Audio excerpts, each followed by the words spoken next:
Session Blood. Hello and welcome everybody to the Session Blood podcast, episode 36. And right now in the world we see a big shift from all these blitz skirmishes into the road to nationals events, and a shift from blitz to classic constructed. And today I am happy to have a very special guest on the show. This man has recently won the charity event hosted by Card Merchant. I believe it was something around 160 players, so it's a pretty big feat. Welcome to the show, Kieran, Mr. Classic McIntaggart. Glad to have you on the show, man. That community-given nickname, it just haunts me now. I can't go anywhere without it. Yeah, I'm still getting used to saying it. Mr. Classic.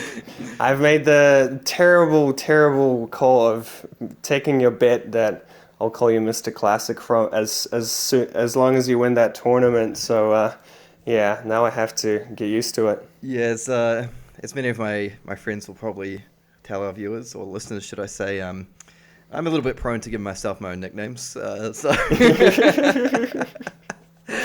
This one just kind of came to me. I think it's no secret. I quite enjoy Classic Constructed as a format. I think it's very cool. So I decided to go by Mr. Classic. So Mr. Classic, absolutely. But I wanted to say, not only Mr. Classic, but you're quite Mr. Consistent as well. You came second at the first ever Classic Constructed calling, then top 4 at Nationals, so you've got quite a nice little set of wins lined up for the Classic Constructed format. Yeah, well, I think it is I think Classic Constructed is a very cool format because there's a bit more space to operate and maneuver in something like Blitz, for example. Don't get me wrong, I think Blitz Constructed will always have a place, and it's definitely a very fun format in its own right. When Blitz came out in when we started playing Blitz in New Zealand originally, I think a lot of players sort of felt it was a bit of a breath of fresh air, from Classic Constructed. Oh, absolutely. I definitely felt that as well. But yeah, I do really enjoy Classic Constructed, and I feel for players it's quite fun being able to build a deck, test, come up with a strategy, and if you've tested thoroughly and you play it, you stick to the plan and play it consistently, quite often you'll be able to run through your whole game plan. And so New Zealand Nationals was a good one because unfortunately Karol wasn't able to make it, so I kind of took all the hard work he did and tried to borrow his plan. It worked out okay. Yeah, absolutely. And talking about a game plan, I really wanted to just dive in and quiz you a little bit about this tournament, because I believe it was I'm not sure on this fact, or whether this fact is true or not, but was this the biggest Classic Constructed tournament hosted to date? Because I think there was something like around 180 signups or something like that. By the way, I want to give massive shout out to Matt Rogers and Nick Butcher for putting on the event. They managed to raise over $50,000, which is amazing for a great cause. Yeah, absolutely. And just a shout out to all the community superstars and everyone that contributed very heavily as well to this event. I know, I feel like I don't want to start naming names because inevitably I'll forget someone who really helped out, but I feel I would be remiss, if I didn't mention Karol McCreath, whose father unfortunately passed away after a bit of a battle with cancer, but I believe he was one of the original inspirations for the event. I don't know the exact details, so I'm not going to sort of put words in people's mouths, but I have a feeling it was a bit of an initial collaboration between sort of himself and Matt and Nick, I believe. But yeah, huge shout out to those guys and all the community for getting behind this and putting something together really special, I think. Yeah, and what an achievement. I'm just blown away by the Flesh and Blood community for getting together and not only having a good time, but actually doing some good with it as well. So props to anyone to contribute it, definitely. Yeah, but to answer your question, I think I'd have to go back and check the history books, but yeah, potentially it was the biggest Classic Constructed tournament to date, because I know we've had some really big skirmish events. hitting the 150 plus mark. So, I mean, I can't say that 100% for sure, but it certainly was a very big tournament and a lot of fun to play in, I have to say. Yeah, definitely. And it's in the past, if you've listened to our previous podcast, it has always been kind of my dream and my goal to get players from all around the world together to play Flesh and Blood. So, I mean, once COVID starts easing and restrictions start easing, we'll see that in person, but it's good to see that kind of interaction in real life. So it was nice to see people from like Dante from Canada making it to the top eight.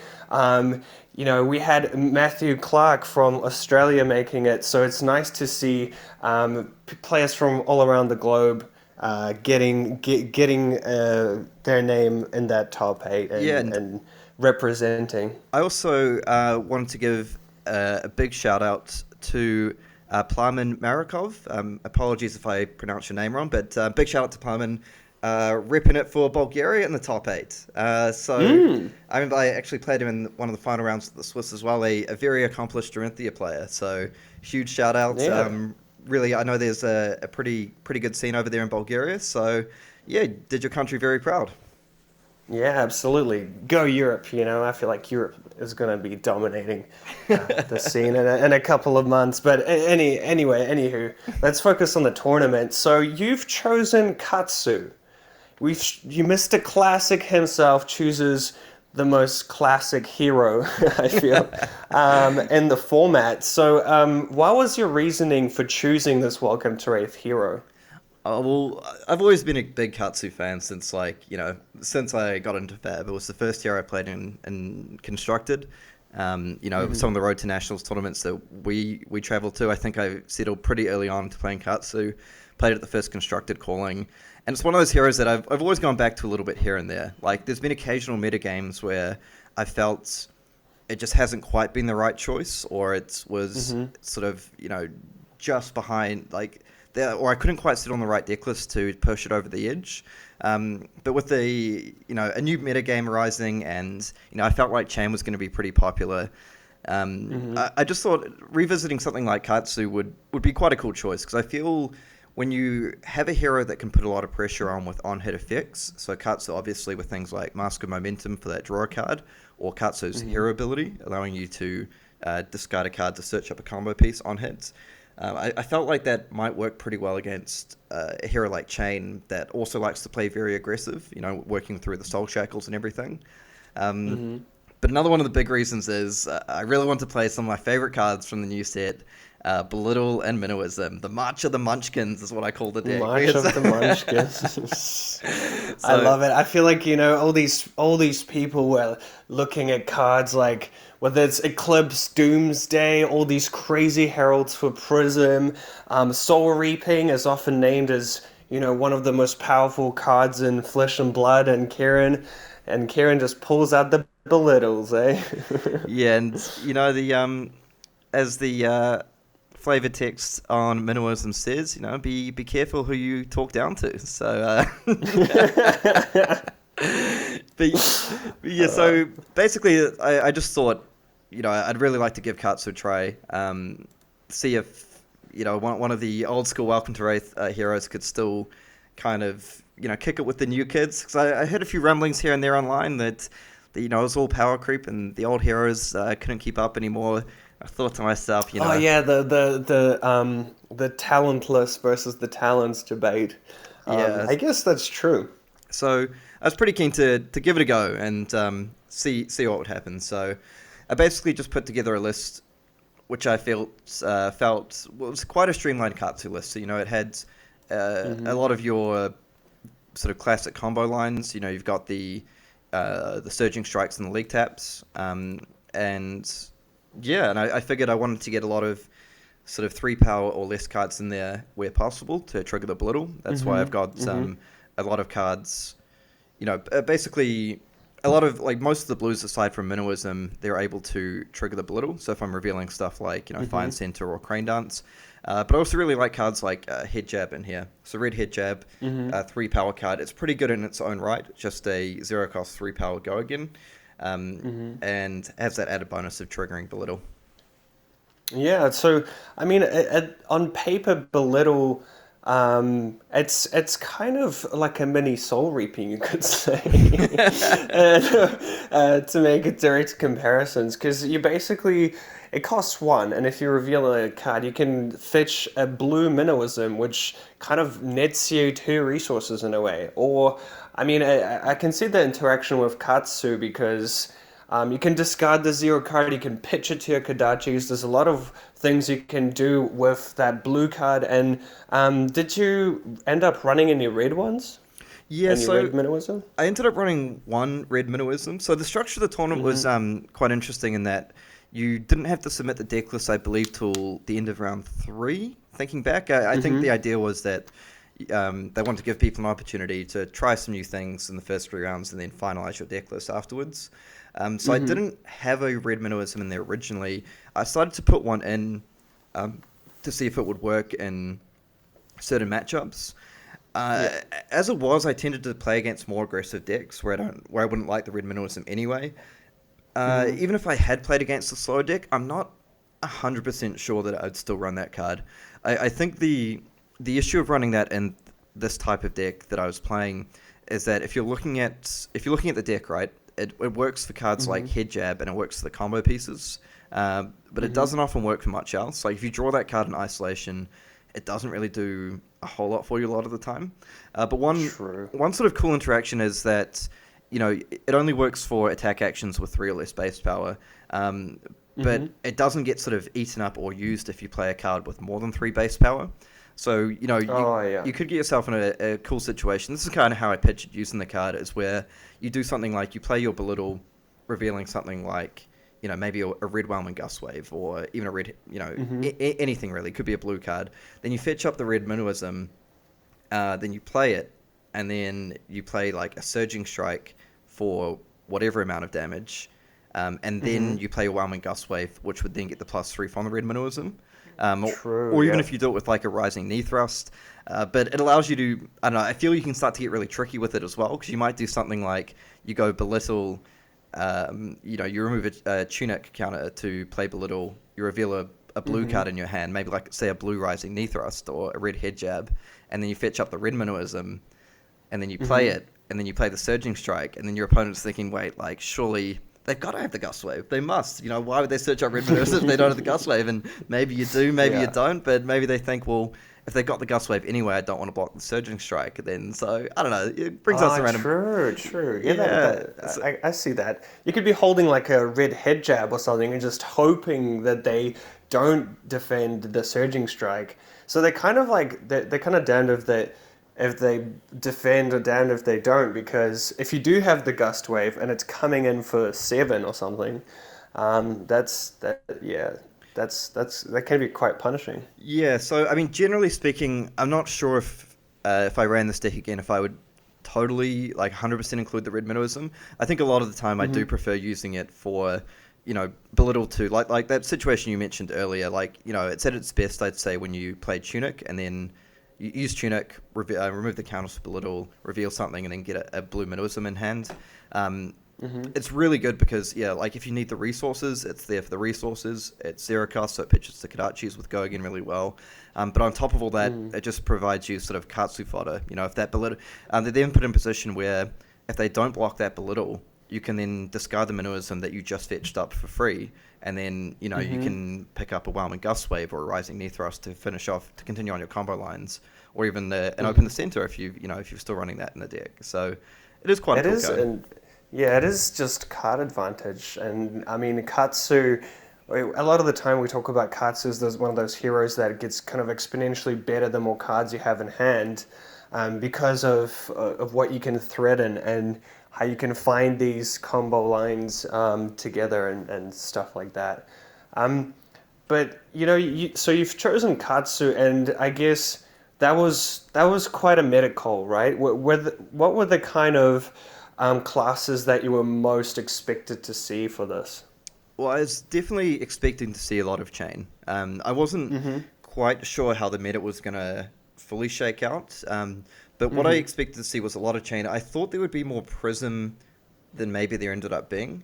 As far as the Prism matchup goes, I'm not like 100% sure. I haven't been able to get in as many games, as I used to sort of back in the day with this full-on testing.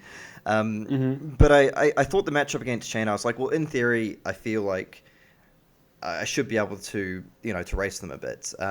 Initially, my plan going in was like, I'll run all the belittles and minimalisms and all that sort of thing. And then I had the Life for a Life in the deck, so I thought that would be quite good to race against Chain. And then the big card that I ran sort of generally, mainly was in the deck for Chain was the card Torrent of Tempo. So Torrent of Tempo, I quite like that against Chain because I see Chain as a very aggressive deck that doesn't like to block, very similar to Katsu. So in Katsu, when we're talking about on-hit triggers, you have your traditional on-hit triggers, things like, if you hit with a card, you can search something up for Katsu, or Mask of Momentum, you draw a card, stuff like that. But Torrent of Tempo also has that, if it hits, it's very undercosted for what it does. It's a one cost, it attacks for 5, it defends for 3, and, with that on-hit go again, if they don't want to defend it, you can actually get off a really, really big turn with it. Now, some of those cards I just listed ended up actually ultimately not being that good in the Chain matchup. So, the sort of LVP, least valuable player, if I can put it that way in the deck, was the Red Life for a Life. I ended up not playing those in a single matchup. I just feel that card just didn't quite do enough for what I wanted it to do. In most matchups, I felt I didn't want another red card that wasn't 0 cost. It didn't really do anything by itself. Against Chain, I feel because of how swingy that game can go, you don't want to have too many cards that don't have go again. So, if you're ahead on life... true, yeah. If you're ahead on life and you draw a hand that's like a blue card, maybe like a combo piece like a Rising Nethos, One Wing Gust Wave, and then the other 2 cards in your hand are like Life for a Life and Snatch, for example, it just it's really painful. So you have this hand that you can't really do anything with. And I feel against Chain, you can't... You've got to be sort of all go all the time, put your foot on the gas, at least the way I've constructed this deck. So if you get hands like that where you put pressure on them and then your follow-up turn is this, then that can really just be enough to lose you the game sometime. I actually had a similar thought process for things like, eventually, when I played it a few times, as good as Belittle and Minnowism are, I started to feel that they were perhaps a little bit better off against some of the slower decks.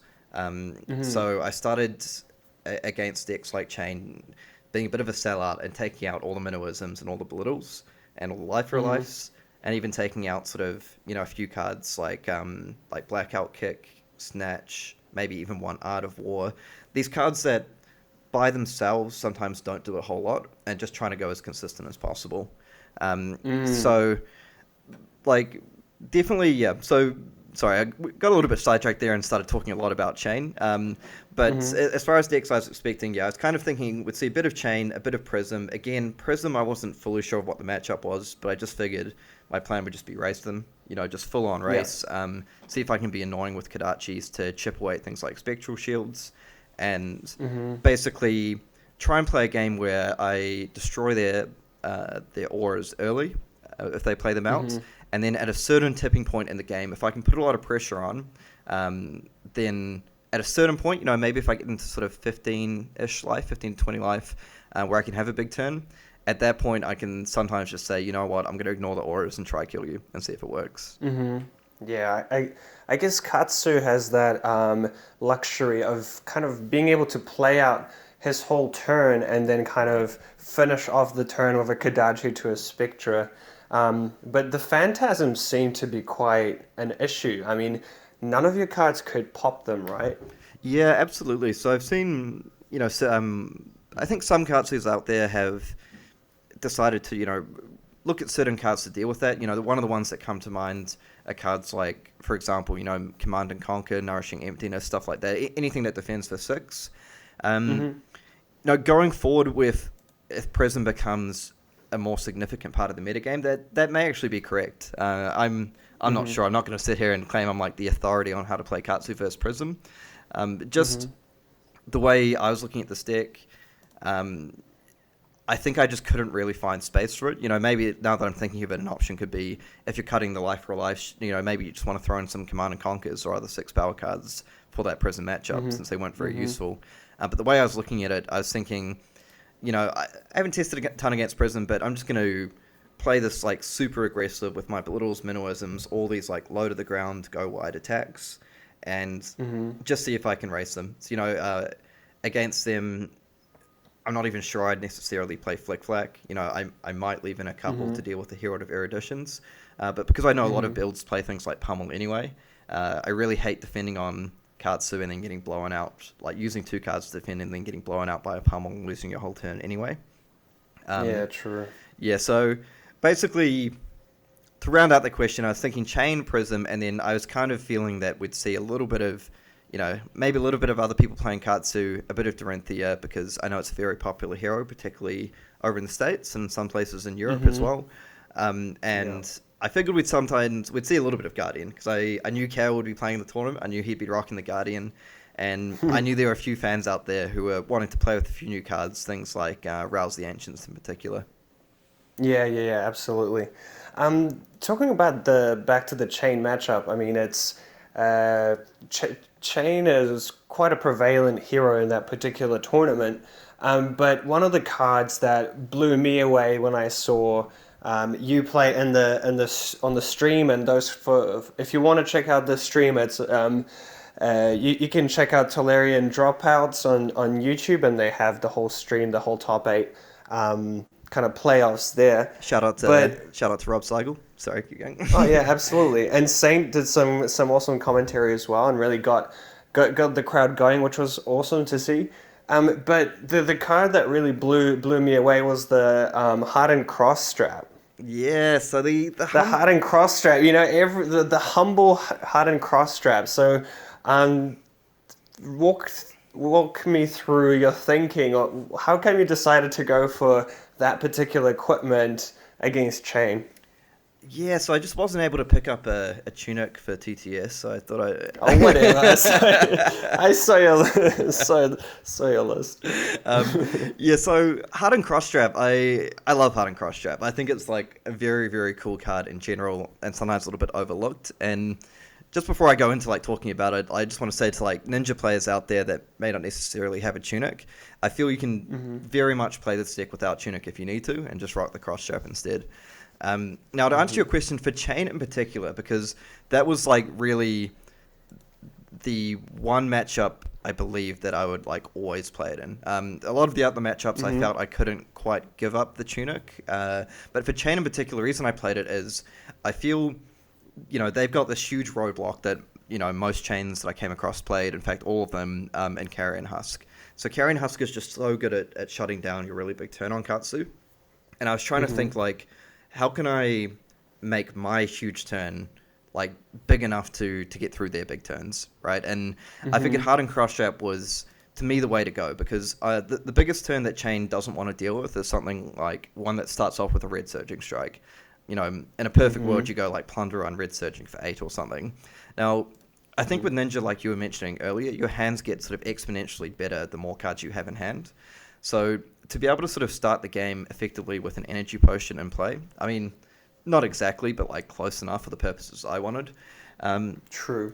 I wanted to play Heartened Crossstrap because I felt that it would allow me to have this huge turn where I start off with Heartened Crossstrap, Surging Strike, and then I've got 4 cards in hand, because I play it from Arsenal, where I have 3 cards in hand plus an Arsenal.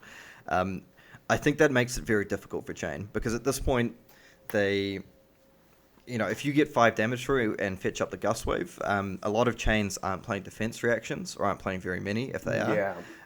And I feel you don't want to necessarily make this play right away at the very start of the game, but often the games against Chain only go like 5 to 6 turns. So if you can play that as often a turn where you've maybe gotten through at least one of their armored defends, so... if they've used their Grasp of the Arknight big block to defend for 2, and it's down to 1 counter, maybe they're Arknight Skullcat, maybe they're on high life, so that can only defend for 1 as well. I feel the big thing about Heartened Crossstrap is it's like a tempo swinging card. Like, if I can trade that Heartened Crossstrap for their Carrion Husk, I'm really happy, and if I can do it sort of reasonably early in the game, so I can make sure that they're going to pay the Bud Debt, maybe lose 2 or 3 life, even better.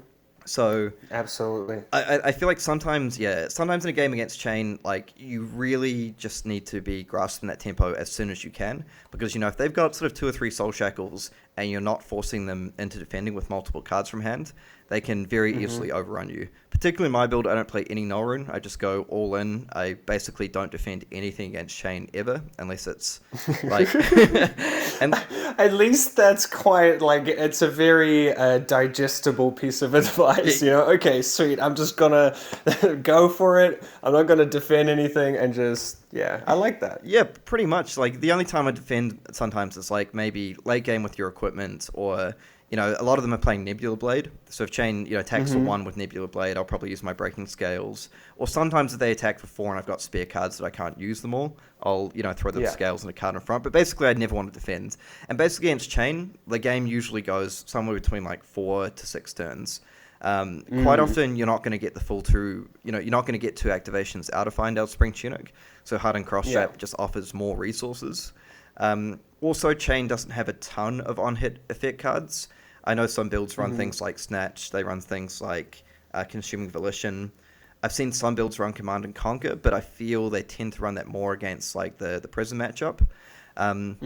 So I think Heartened Crossstrap, it gives you the opportunity to, and it can be, like I said, you don't want to do it too early, but it can be at any point of the game. You can do it on turn 2 if you need to. You just don't want to be in the position where you've got that hand where it's like Surging Strike and 3 red cards and you can't do anything with your turn. You don't want to be pitching 2 cards to play the Surging Strike.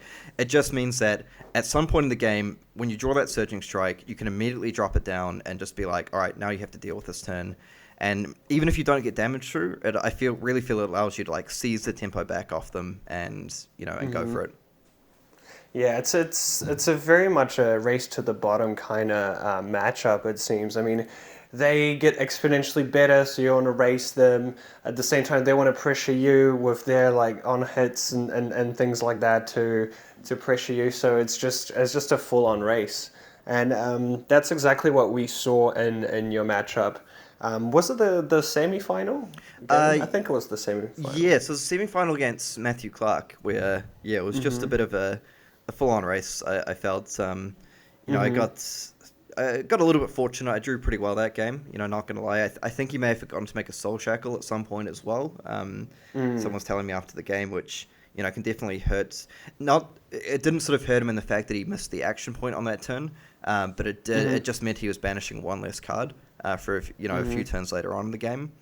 But yeah, I very much find it's just a big full-on race. It can be a bit of a gamble sometimes. That matchup in the sense that, like, you can get a little bit worried that if you take all this damage and you throw this huge turn back at them, and then they like defend a bunch of it out, like your next stand needs to be pretty good to continue on the pressure.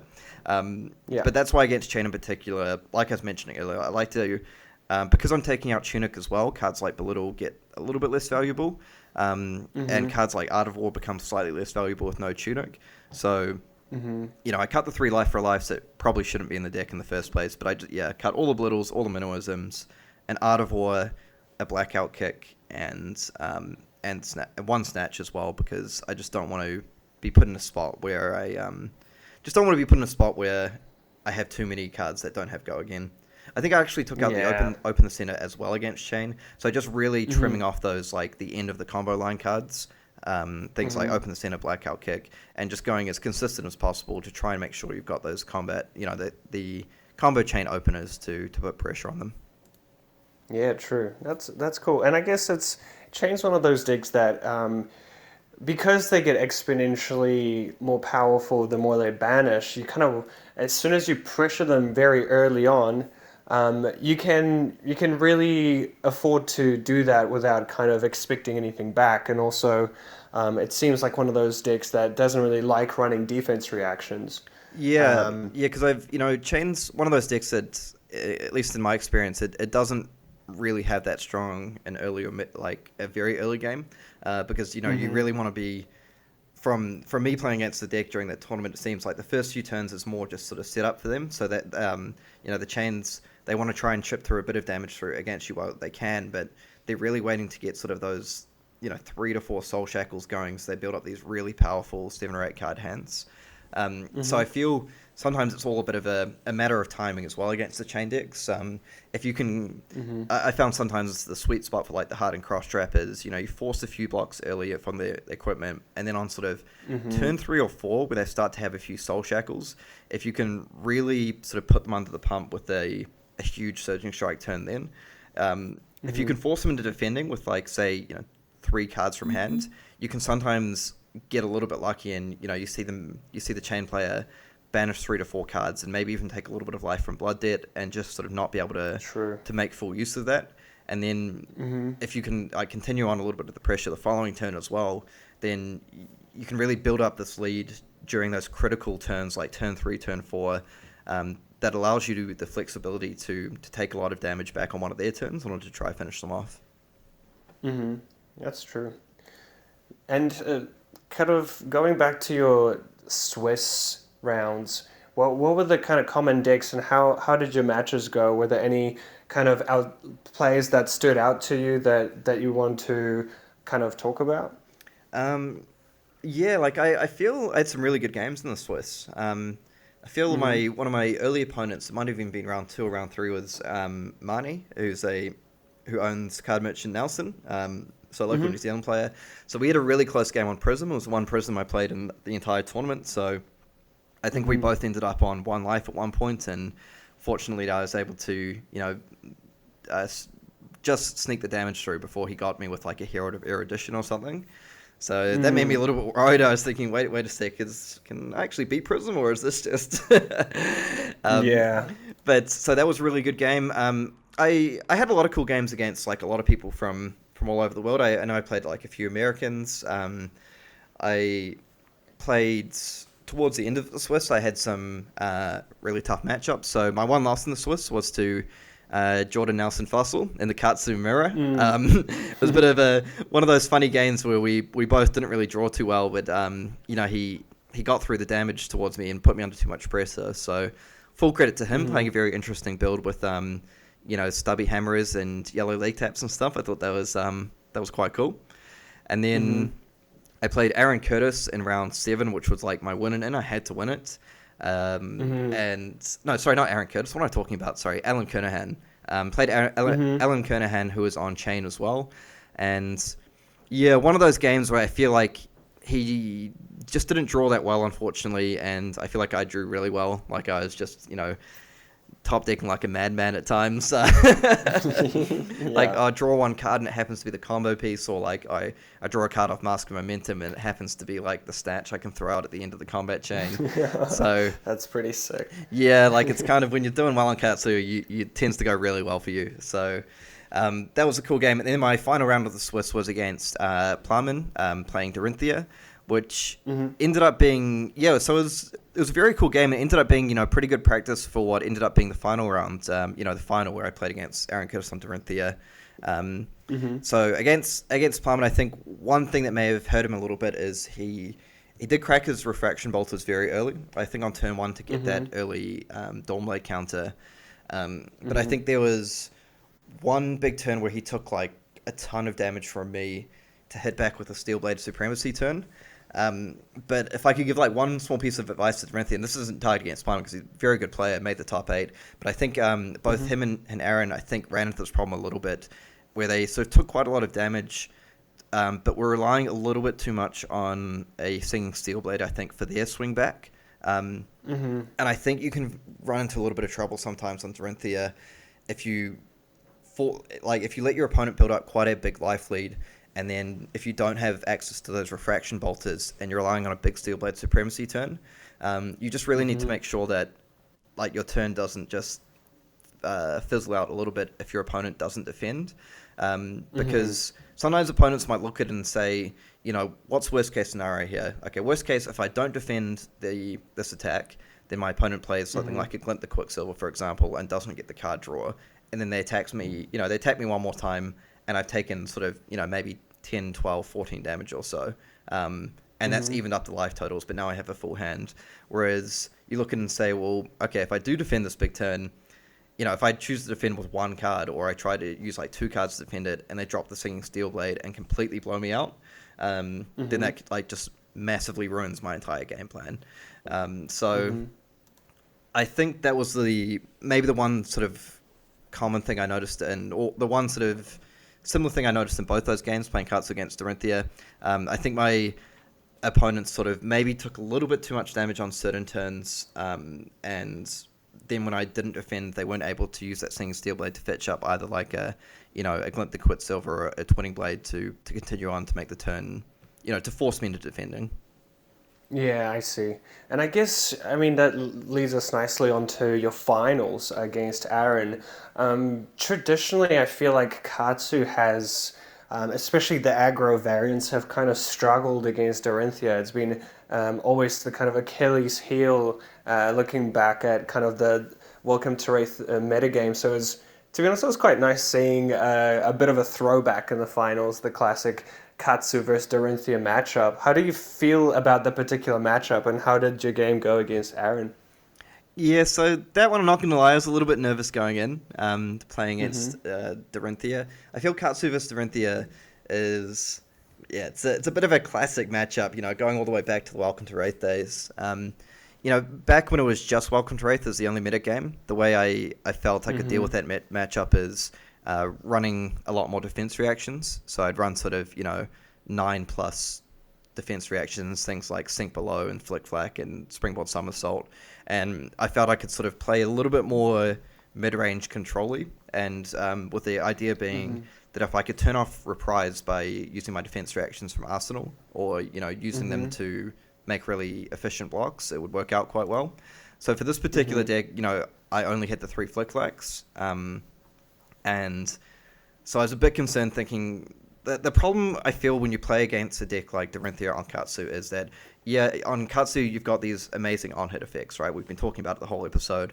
But if you're Dorinthea, so do you. Like if you're playing, the worst feeling in the world, you're playing Katsu, and your opponent goes something like, you've had an okay turn, and then your opponent goes like, all right, I'll pitch a blue, play Red Warrior's Valor, or like a Spores War is even worse, but like a Red Warrior's Valor, and comes in with Dawnblade for 6, and they've got like, 2 cards in hand, a card in Arsenal. You're just thinking, oh no, like what do I do here? like if I defend with 2 cards, I'm just getting like hugely blown out by like an attack reaction. And if I defend with 3 cards, I can't do anything on my turn, so I'm going to set up more.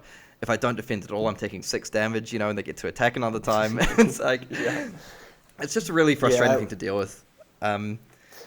Yeah, Warrior's Valor is one of I just want to kind of point that out, that a Red Warrior's Valor is one of the strongest 2-card hands, because if you pitch a blue, play a Red Warrior's Valor and attack with Dawnblade, get a hit and attack again, with those 2 cards you're dealing 9 damage and getting threatening a counter. So there's not many 2-card hands that allow you to do that if you kind of just leave it, So it's just such a powerful card. Yeah, I think against Dorinthea, my game plan going in was it was a similar side deck strategy, or sideboard or pre-boarding, whatever you sort of wish to call it, that I had to chain. And that I was just trying to get rid of a lot of cards. I wanted to have as streamlined a deck as possible, so that I was able to put pressure on the Dorinthea player, on Aaron in this case, with my combo starters. So things like, I feel Surging Strike and Leg Tap are the things that can threaten, things like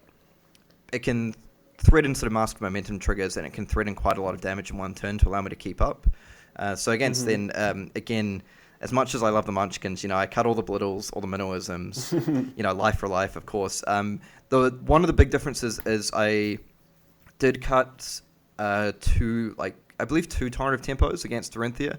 I just don't think it's as good as it is against Chain. Dorinthea is a deck that has a lot of equipment that it can use to defend, and it doesn't, if I play a Torrent of Tempo against Dorinthea, they don't mind just saying, like, okay, I'll just defend it out with equipment, or I'll just use 2 cards to defend and still have a pretty good 2 to 3 card hand. So it's, whereas against Chain, if that ends your turn, you don't mind that happening, if you've traded that off.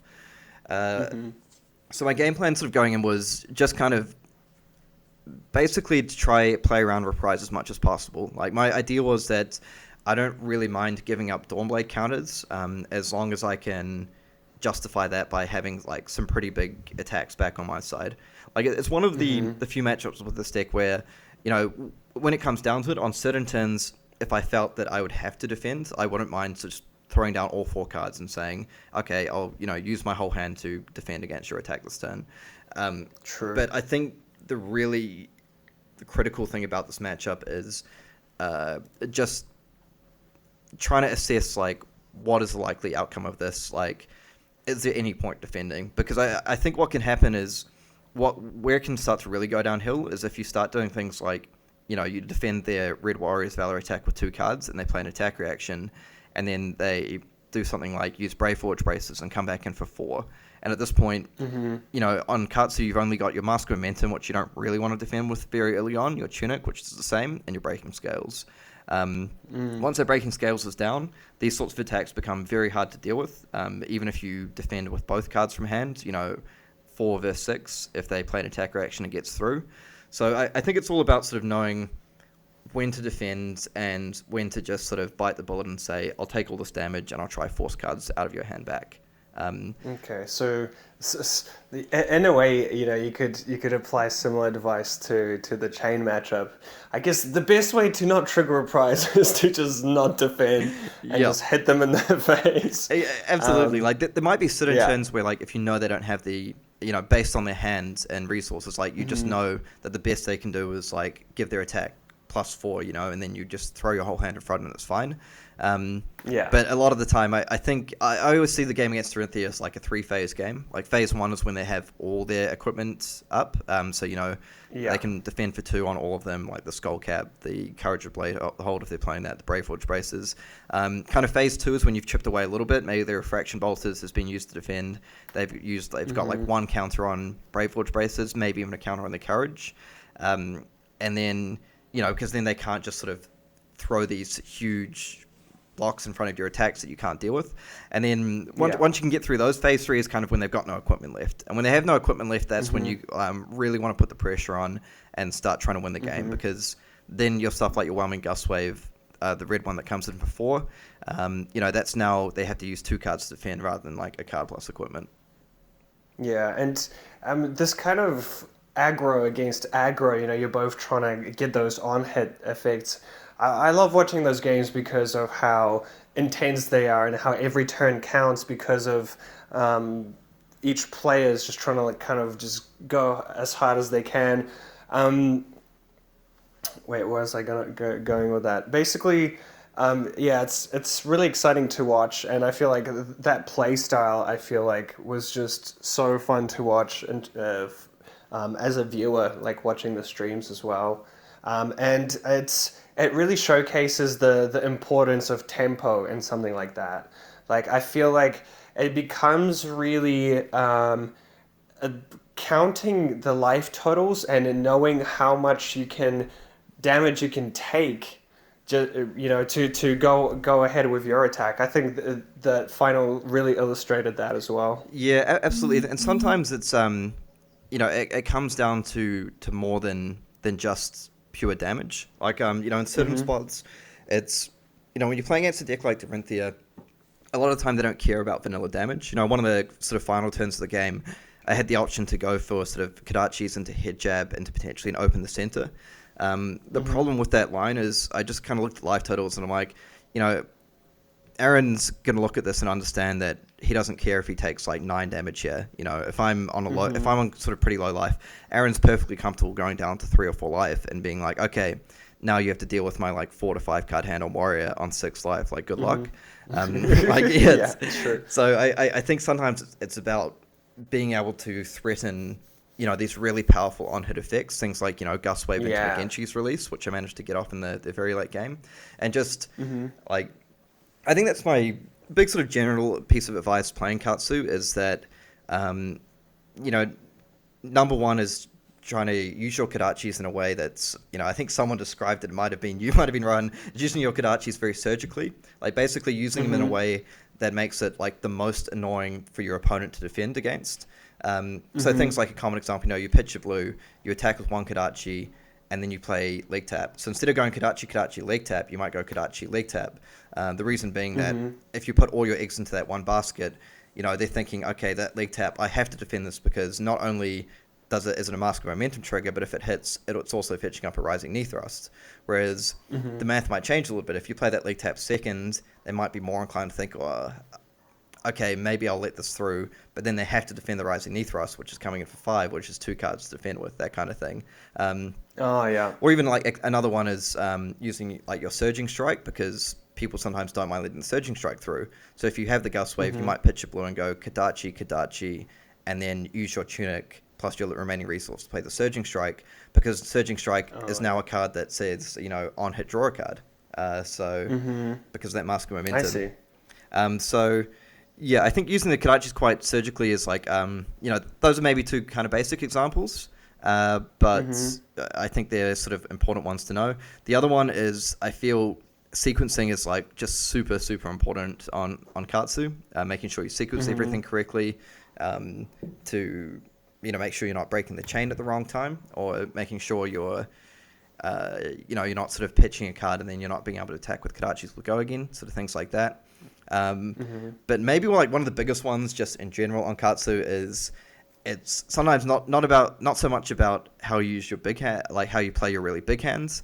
It's about kind of, I feel, making something out of nothing on the not so good hands. So yeah, because like it's going to happen like every single game you play on Katsu. There's going to be the hands where you kind of look at it and go, oh no, like why have I drawn this? But it's, I think about sort of identifying where you're at in the game and sort of saying that, do I need to put pressure on this turn, or like can I afford to, sort of not really do anything on this turn and just get through 3 or 4 damage, or is this a turn that I need to, do something like use my Snapdragon Scalers, play a little bit more extreme, just to keep up, to keep up the tempo and keep the pressure on your opponent. True. Yeah, I guess that's what makes a great Katsu player, is identifying how you can maximize those points of damage with those bad hands, or sometimes just having the guts to be like, okay, I'm going to dump my whole hand and just refresh and just take a. Sometimes it feels inefficient with two blocks that to actually defend with them, but sometimes that could be the right call, just to dump your hand. Or save some cards that are crucial to your turn, and like assessing that. And in terms of you've won this tournament, and Katsu has won the Pro Quest. Shout out to Winton Bedford, who did that on the previous kind of big classic constructed tournament.